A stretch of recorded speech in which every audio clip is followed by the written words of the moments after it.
అనుక్షణం ప్రజల పక్షం 95 న్యూస్ కి స్వాగతం. ముందుగా హెడ్లైన్స్. నిమ్మనపల్లి మండలంలో చిరుతపులి సంచారంతో బిక్కుబిక్కుమంటున్న గ్రామ ప్రజలు. రాత్రి సమయంలో పశువులను, మేకలను, చిన్న పిల్లలను ఆరుబయట వదిలేయడం మంచిది కాదని సూచించిన అటవీ శాఖ అధికారులు. సీఎం చంద్రబాబు సాధ్యంలో ప్రగతి పదంలో ఆంధ్రప్రదేశ్. మదనపల్లి ఐటీ అప్పుగా తీర్చిదిద్దటమే ప్రధాన లక్ష్యం స్పష్టం చేసిన ఎమ్మెల్యే షాజహాన్ బాషా. బసినికొండలో వెలిసిన గ్రామ దేవత దొనకొండ గంగమ్మకు విశేష పూజలు. పెద్ద సంఖ్యలో తరలివచ్చిన భక్తులు. కురబల ఆరాధ్య దైవం భక్త కనకదాస కురబకుల పురోగతికి అందించిన సేవలు మరువలేనివి. జయంతిని పురస్కరించుకొని కురబ కులస్తులతో కలిపి ఘనంగా నివాళులర్పించిన ఎమ్మెల్యే షాజహాన్ బాషా. ఇక్కడ చూస్తే సీఎం చంద్రబాబు నాయుడు సారథ్యంలో ఆంధ్రప్రదేశ్ ప్రగతి పదంలో పయనిస్తుందని ఎమ్మెల్యే షాజహాన్ బాషా తెలిపారు. సోమవారం ఏర్పాటు చేసిన విలేకరుల సమావేశంలో ఎమ్మెల్యే షాజహాన్ బాషా మాట్లాడుతూ వైకాపా పాలనలో 5 ఏళ్ల పాటు ఏపీ అభివృద్ధిలో పూర్తిగా వెనుకబడిపోయిందని, ముఖ్యమంత్రి చంద్రబాబు తన అనుభవంతో రాష్ట్రాన్ని చక్కదిద్దుతున్నారని, అభివృద్ధికి బాటలు వేస్తున్నారని కొనియాడారు. అదేవిధంగా ఆంధ్రుల జీవనాడి అయిన పోలవరాన్ని త్వరితగతిన పూర్తి చేసి రాయలసీమకు తాగు, సాగు నీరు అందించడమే లక్ష్యమన్నారు. ఇక మదనపల్లి నియోజకవర్గం బెంగళూరు, చెన్నై ఇండస్ట్రియల్ కారిడార్ కు దగ్గరగా ఉందని, దీనిని దృష్టిలో ఉంచుకొని ఐటీ హబ్ గా అభివృద్ధి చేసి యువతకు పెద్ద ఎత్తున ఉపాధి అవకాశాలు కల్పించడానికి కార్యాచరణ చేపడుతున్నామన్నారు. అదేవిధంగా మదనపల్లి అభివృద్ధికి ప్రతి ఒక్కరూ సహకరించాలని కోరారు. సిటిఎం రోడ్డు విస్తరణతో పాటు సిటిఎం రోడ్ శివాలయం నుండి ఆర్టీసీ బస్టాండ్ వరకు ఫ్లైఓవర్ బ్రిడ్జ్ వేయడానికి 12 కోట్లతో నివేదికలు సీఎం చంద్రబాబు నాయుడు వద్దకు తీసుకువెళ్లడం జరిగిందన్నారు. సీఎం సానుకూలంగా స్పందించి అభివృద్ధికి నిధులు మంజూరు చేస్తానని హామీ ఇచ్చినట్లు తెలిపారు. నిధులు వచ్చిన వెంటనే రోడ్లు, బ్రిడ్జ్లు, పట్టణ నియోజకవర్గం అభివృద్ధికి అన్ని రకాల చర్యలు చేపడతానని తెలిపారు. అదేవిధంగా హార్సిల్లీ హిల్స్, మదనపల్లి పట్టణాన్ని పర్యాటకంగా అభివృద్ధి చేస్తామని తెలియజేశారు. నిరంతరం ప్రజా శ్రేయస్సు కోసమే పనిచేస్తున్నామని, ప్రతిపక్ష నేతలు అర్ధరహితమైన ఆరోపణలు చేయడం మానుకోవాలని ఆయన హితవు పలికారు.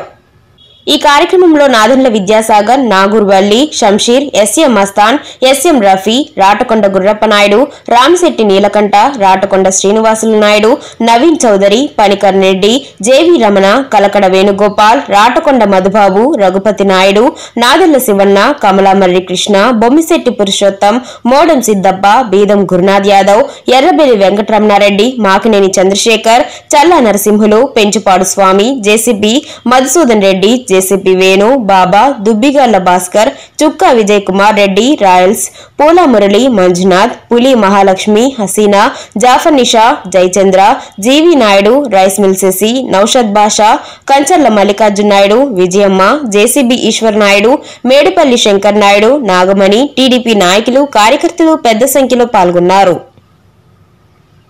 10 లక్షల కోట్ల 10.5 లక్షల కోట్ల అప్పులు ఒక పక్క కట్టుకుంటూ రాష్ట్రానికి అభివృద్ధి దిశలో తీసుకువెళ్తాయి.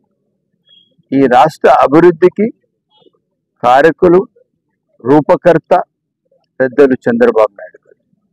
ఎక్కడ కూడా కానీ రాష్ట్రానికి ఏ విధంగా అభివృద్ధి చేయాలా, ఏ విధంగా ఒక ప్రణాళిక తీసుకురావాలా, రాష్ట్రానికి పోలవరం ఎప్పటి లోపల కంప్లీట్ చేయాలి, పోలవరం కంప్లీట్ చేసిన తర్వాత పోలవరం గోదావరి కృష్ణ అనుసంధానం చేసి ఆ వాటర్స్ మనం రాయలసీమకి ఇచ్చి రాయలసీమ పూర్తి అభివృద్ధిగా తాగునీరుకు, సాగునీరుకు ఒక ప్రత్యేక ప్రణాళిక తయారు చేసి రాష్ట్ర పూర్తి స్థాయిగా మన పిల్లల భవిష్యత్తు తీర్చిదిద్దుపోతున్న పెద్దలు ఎవరన్నా ఉన్నారంటే మొత్తం భారతదేశంలో ప్రజా వేదికగా, ప్రజలే సంక్షేమంగా, ప్రజలే సర్వస్వంగా పనిచేస్తున్న మనిషి ఎవరున్నా అంటే అది పెద్దలు చంద్రబాబు నాయుడు. ఈరోజు మీకు తెలుసో లేదో, ఒక్కసారి కానీ ఆంధ్ర రాష్ట్రానికి పోలవరం, గోదావరి, కృష్ణా వాటర్ కానీ ఇటు పక్క మళ్ళిస్తే మనకు 3 పంటలు మనం కూడా రేపు చేసుకోగలం. మన భూముల విలువలు కోట్లకి వెళ్ళిపోతాయి. ఈ విధంగా ఒక కార్యాచరణ ఆలోచనలో ఉన్న మనిషి ఉన్నారంటే అది చంద్రబాబు నాయుడు. ఆ దిశలో ఈరోజు కాన్స్టిట్యున్సీ అభివృద్ధికి, ప్రతి ఒక్క కాన్స్టిట్యున్సీకి ఒక ఐటీ హబ్ లాగా, లేదంటే ఒక ఇండస్ట్రియల్ పార్క్ లాగా, ఏదో ఒక కాన్స్టిట్యున్సీ నీడ్ పట్టి కాన్స్టిట్యూన్సీ. ఇప్పుడు మదనపల్లికి వచ్చింది, ఇటు బెంగళూరు ఉంది, ఇటు తమిళనాడు చెన్నై ఉంది. ఈ రెండు మధ్యలో కారిడార్ లాగా మదనపల్లికి మనం ఐటీ హబ్ చేయాలని చెప్పి ఒక ప్రణాళిక ఒక ఇది ఇవ్వడం జరిగింది ముఖ్యమంత్రి గారు. ఈ దిశలో రాష్ట్రం అభివృద్ధి వైపు పరుగులు తీస్తున్నారు. ఎక్కడ కానీ రాష్ట్రం ఏమి అన్ని రాష్ట్రాల్లాగా ముఖ్యమంత్రులు విలాసంగానో ఎక్కడ రెస్ట్ గానో లేదు. మీరు చూడండి, ప్రతిరోజు మధ్యాహ్నం సీఎంఓ నడుస్తుంది. అసెంబ్లీ పూర్తి 4 గంటలకు అసెంబ్లీ అయితే 4:15కి ముఖ్యమంత్రి గారు ముఖ్యమంత్రి ఆఫీస్ లో సీఎంఓ నడుపుతారు. సీఎంఓ నడిపి సీఎంఓ ఏమి కార్యదర్శులతో కాదు, ప్రజలతో సీఎంఓ నడుపుతారు. గత 5 సంవత్సరాలు సీఎంఓ నడపకుండా పోయిన పాపానికి ఏమన్నా వెళ్ళిందంటే వైఎస్ఆర్ పార్టీ, జగన్మోహన్ రెడ్డి గారి ప్రభుత్వం. ప్రజలు ఎవరు కూడా ఆయన కలిసే సందర్భాలు లేవు, వాళ్ళ మంత్రులు కలిసేదాని సందర్భాలు లేవు. ఎమ్మెల్యేలు ఎప్పుడో వాళ్ళ లెజిస్లేటివ్ పార్టీ మీటింగ్ ఉంటే ఆ రోజు పోయి దండం పెట్టేసి దూరం నుంచి రావాలి. కాకపోతే ఈ రోజు మేము ప్రతిరోజు ముఖ్యమంత్రి గారికి కలుస్తున్నాం.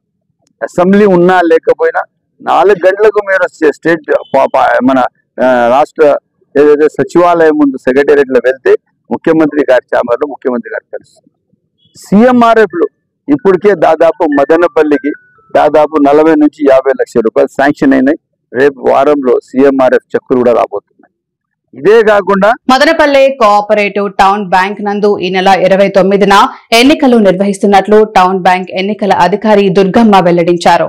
సోమవారం స్థానిక సిటిఎం రోడ్లోని టౌన్ బ్యాంక్ ప్రధాన కార్యాలయంలో జరిగిన విలేకరుల సమావేశంలో ఆమె మాట్లాడుతూ 12 మంది డైరెక్టర్ల ఎంపిక జరుగుతుందన్నారు.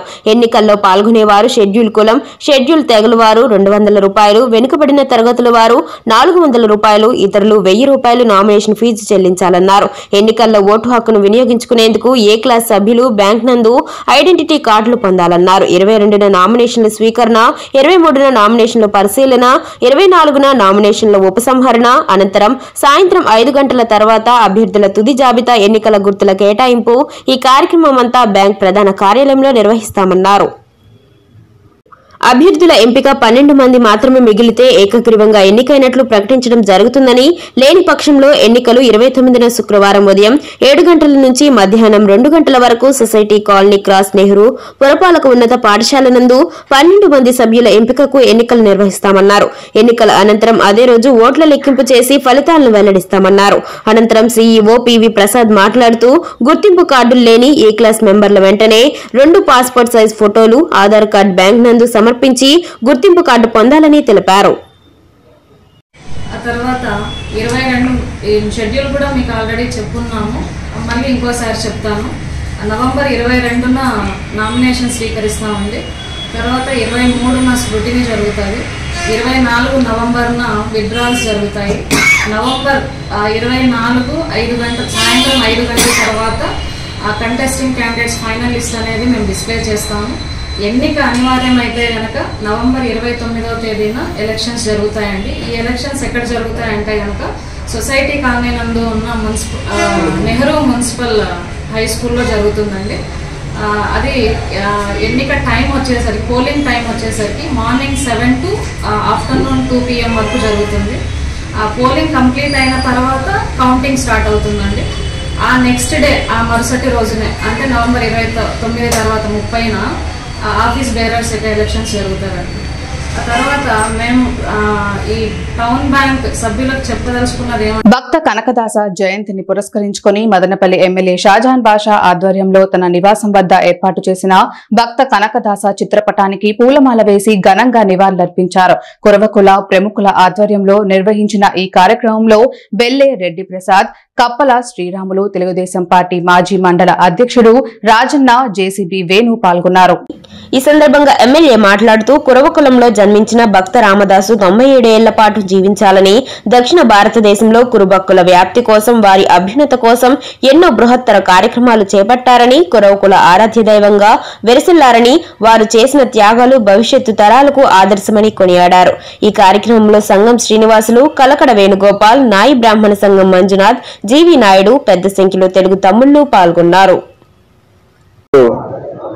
కనకదాస్ గారి జయంతి సందర్భమున మా బీసీ కురుబ ఆరాధ్య దైవమైన కనకదాస్ గారికి ఈరోజు జయంతి. ఆయన కీర్తనలు, ఆయన చేసిన ఈ కురుబల జీవితాల్లో వెలుగు కోసం మాటలతో చెప్పేవి కాదు.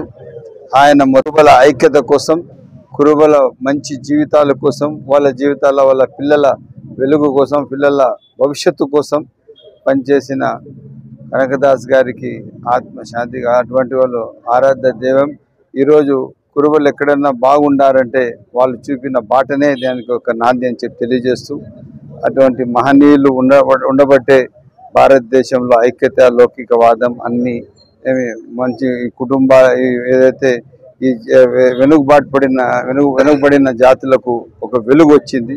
లేకపోతే ఎక్కడో పెత్తందారి వాళ్ళ దీంట్లోనే వీళ్ళంతా అణిగిపోయినరు. కాకుండా ఈరోజు కురుబల ఐక్యత కోసం, కురుబల జీవితం మంచి ఈరోజు కనకదాసు జయంతి ప్రతి రాష్ట్రంలోని రాష్ట్ర పండగగా రాష్ట్రంలోని ప్రతి కార్యాలయాల్లో జరుపుకోవడం జరుగుతుంది. రాష్ట్ర పండగగా అఫీషియల్గా కలెక్టరేట్లో కానీ ప్రతి ఆఫీస్లో కానీ ఈరోజు కనకదాస్ జయంతి జరుపుకోవడం జరుగుతుంది. అదేవిధంగా ఈరోజు మదనపల్లి శాసనసభ్యులైన షాజహాన్ బాషా అన్న చేతుల మీదుగా ఈరోజు కనకదాస్ జయంతి జరుపుకోవడం మాకు చాలా ఆనందంగా ఉంది.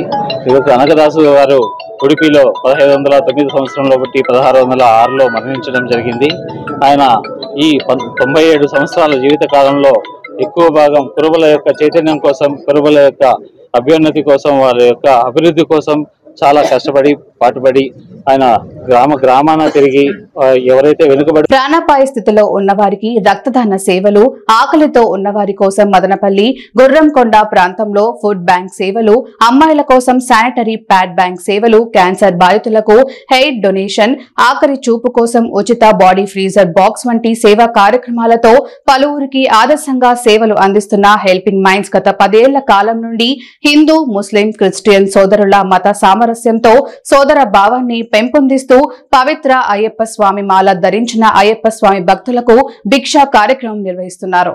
జ్ఞానోదయ హైస్కూల్ నందు అయ్యప్ప స్వామి భక్తులకు హెల్పింగ్ మైండ్స్ ఆధ్వర్యంలో భిక్షా కార్యక్రమం నిర్వహించారు. ఈ కార్యక్రమం మొదలు అయ్యప్ప స్వామి చిత్రపటానికి పూజ నిర్వహించి హారతి ఇచ్చి కార్యక్రమంలో పాల్గొన్న అయ్యప్ప స్వామి భక్తులకు హెల్పింగ్ మైండ్స్ బృందం అన్నదాన వితరణ చేశారు. హెల్పింగ్ మైండ్స్ సేవలు మరువలేనివని, సేవా కార్యక్రమాలతో పాటు ఆధ్యాత్మిక కార్యక్రమాలు చేపడుతున్న హెల్పింగ్ మైండ్స్ బృందాన్ని అయ్యప్ప స్వామి భక్తులు కొనియాడారు. హెల్పింగ్ మైండ్స్ వ్యవస్థాపకుడు అబూబక్కర్ సిద్దిక్ మాట్లాడుతూ, ఆనవాయితీగా ప్రతి ఏటా సోదరా భావంతో మత సామరస్యాన్ని పెంపొందిస్తూ అయ్యప్ప స్వామి భక్తులకు భిక్ష కార్యక్రమం తమ సంస్థ సభ్యుల సహకారంతో నిర్వహిస్తున్నట్లు పేర్కొన్నారు. ఈ కార్యక్రమంలో హెల్పింగ్ మైండ్స్ సభ్యులు కిరణ్, ఆబిద్, మొకద్దర్, ముఫీ, హనీఫ్, సమీర్, పవన్, సాయి, దీపక్, రాహుల్, బావజాన్ తదితరులు పాల్గొన్నారు. పూర్తయి 11వ సంవత్సరంగా మనకు హెల్పింగ్ మైండ్స్ వారు ఆధ్యాత్మిక కార్యక్రమాలలో, అదేవిధంగా వారు రక్తదాన కార్యక్రమాల్లో మరియు క్యాన్సర్ పేషెంట్స్ కి అదేవిధంగా వివిధ రకాలైనటువంటి సేవా కార్యక్రమాలు నిర్వహించడంలో మనకు ముందున్నటువంటి హెల్పింగ్ మైండ్స్ మరియు అబూబకర్ అనే వ్యక్తి మరియు వారి స్నేహితులు, వారి మిత్రులు ఈ యొక్క సేవా కార్యక్రమాలు నిర్వహించడం ఎంతైనా అభినందనీయం. వారికి మన ఏ మతమైనా, మనం ఏ కులమైనా అనేది లేకుండా అందరూ సబ్కా మాలిక్ ఏక్ హై, అందరి దేవుడు ఒక్కడే అనేటువంటి. అందరికి నమస్కారం. స్వామి శరణమయ్యప్ప.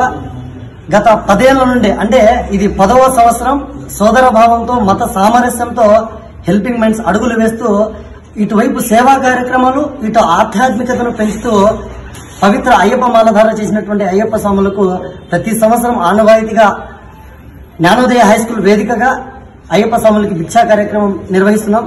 ఇందుకు ఒక్కొక్కరు ఒక సంవత్సరం సహకరిస్తున్న హెల్పింగ్ మైండ్ సభ్యుల్లో ఈ సంవత్సరం హెల్పింగ్ మైండ్ సభ్యుడు మా మిత్రుడైనటువంటి అన్నం ప్రదీప్ గారు పూర్తి సహకారం అందిస్తున్నారు.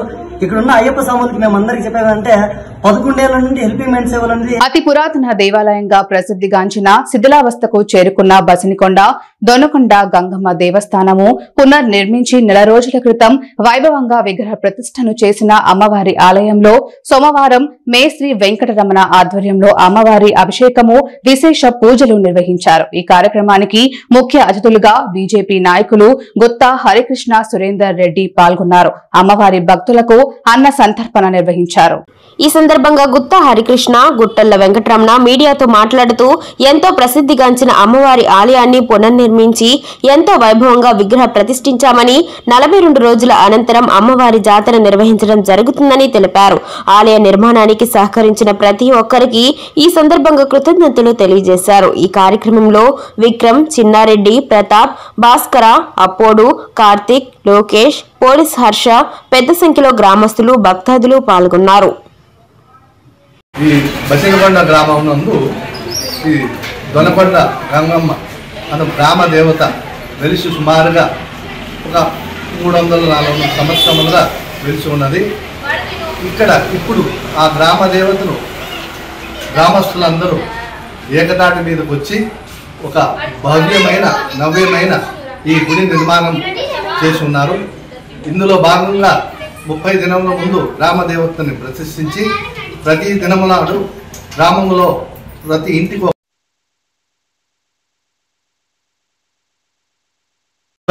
ప్రతి ఒక్కరూ సహకారం ఉంటేనే ఈ గుడి ఇంత గొప్పగా జరిగిందని నేను అనుకుంటాను. ఇంకా ఇప్పటికే 30 రోజులు అయింది గుడి విగ్రహ ప్రతిష్ఠ జరిగి, ఇంకా 15 రోజులు కార్యక్రమాలు జరుగుతాయి. తర్వాత అమ్మవారికి జాతర చేయాలని అనుకుంటున్నాము. ప్రతి ఒక్కరూ వచ్చి సహకరించాలని ప్రతి ఒక్కరిని కోరుకుంటున్నాను. మండల కేంద్రంలోని ముస్తూరు పంచాయతీ చెల్లావారిపల్లి వడ్డికుంట అటవీ ప్రాంతం నుండి ఆదివారం రాత్రి 7 గంటల సమయంలో గ్రామంలో నుండి బోడుగుంట అటవీ ప్రాంతానికి చిరుతపులి వెళ్తున్నట్లు గ్రామస్తులు ఆందోళన చెందుతూ అటవీ శాఖ అధికారులకు పులి సంచరిస్తున్నట్లు సమాచారం అందించారు. వెంటనే స్పందించిన అటవీ శాఖ అధికారులు రూట్ ఆఫీసర్ హరికుమార్ రెడ్డి చెల్లావారిపల్లి గ్రామానికి చేరుకొని పులి సంచారంపై గ్రామస్తులకు సలహాలు, సందేహాలు అడిగి తెలుసుకున్నారు. గ్రామస్తులు ఎలాంటి భయాందోళన చెందవద్దని, అప్రమత్తంగా ఉండాలని, రాత్రి వేళలో ఖాళీ ప్రదేశాల్లో ఆవులు, దూడలు, కుక్కలు ఇంటి ఆవరణంలోకి చిన్నపిల్లలను వదలకుండా జాగ్రత్తలు పాటించాలని, చిరుతపులి సంచారంపై సంబంధిత అధికారులకు తెలియజేసి పులి సంచారంపై ఎప్పటికప్పుడు నిఘా ఉంచుతామని, ప్రజలకు ఎలాంటి సమస్య, భయాందోళన లేకుండా చేస్తామని ఆయన గ్రామస్తులకు తెలియజేశారు. ఈ కార్యక్రమంలో రూట్ ఆఫీసర్ హరికుమార్ రెడ్డి, గ్రామస్తులు తదితరులు పాల్గొన్నారు. జి హర్శంకర్ రెడ్డి, ఏవి అసిస్టెంట్ బీట్ ఆఫీసరు, నూరుకోపలకొండ బీటు. నిన్న రెవెన్యూ వాళ్ళు మేము అంటే మా ఆఫీసర్లు కూడా కలిసి మన వడ్డికొండ దగ్గర వీళ్ళు బండ కొడతా అంటే వాళ్ళు కూడా వచ్చిందంటే నిన్ననే మేము ఎంఆర్ఓ రెవెన్యూ ఆఫీసర్లు మేమందరూ కలిసి పోయి చెప్పినాము. అక్కడ కూడా బండ కొట్టద్దండి, ఎందుకంటే ఒంటరిగా ఉంటే ప్రాబ్లము, కుక్కలు మీరు ఎందుకంటే క్యారీ చేసుకొని వచ్చినప్పుడు ఆ కుక్కలు వచ్చినప్పుడు ఆ కుక్కలతో మీకు అటాక్ చేస్తుంది. కురబలకోట మండలం అంగల్లు సమీపంలోని ఫ్లైఓవర్ పై గుర్తు తెలియని వాహనం ఢీకొని ఛత్తీస్గఢ్ వాసి దుర్మరణం చెందాడు. మృతుడు ఛత్తీస్గఢ్ కు చెందిన రామ్ సింగ్ కోమటిగా ముదివేడు పోలీసులు గుర్తించారు. మదనపల్లిలో ఓ బోర్వెల్స్ లో ఇతను కూలీగా పనిచేస్తున్నాడని, ఘటనపై కేసు నమోదు చేసి విచారణ చేస్తున్నట్లు ముదివేడు ఎస్ఐ దిలీప్ కుమార్ తెలిపారు. మదనపల్లి సమీపంలో గల ప్రముఖ ఇంజనీరింగ్ విద్యా సంస్థ Madanapalle institute of technology and science కళాశాల నందు కంప్యూటర్ సైన్స్ అండ్ ఇంజనీరింగ్ విభాగం వారు empowering real time solution through IoT, AI and cloud computing పై వర్క్ షాప్ నిర్వహించారు. ఈ కార్యక్రమానికి ముఖ్య అతిథిగా A Priyadarshini, team lead, CIC private limited, Chennai పాల్గొన్నారు.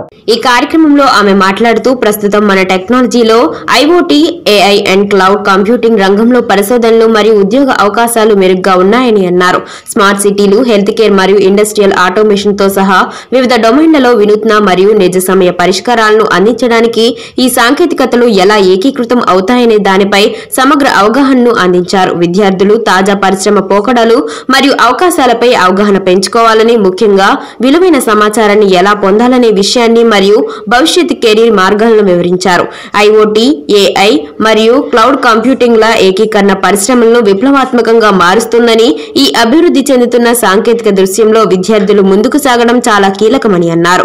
ఈ కార్యక్రమంలో వైస్ ప్రిన్సిపల్ డాక్టర్ రామనాథన్, విభాగాధిపతి doctor Sridevi, senior assistant professor doctor K Sudhakar మరియు కోఆర్డినేటర్ డాక్టర్ అరుణ్ తదితరులు పాల్గొన్నారు.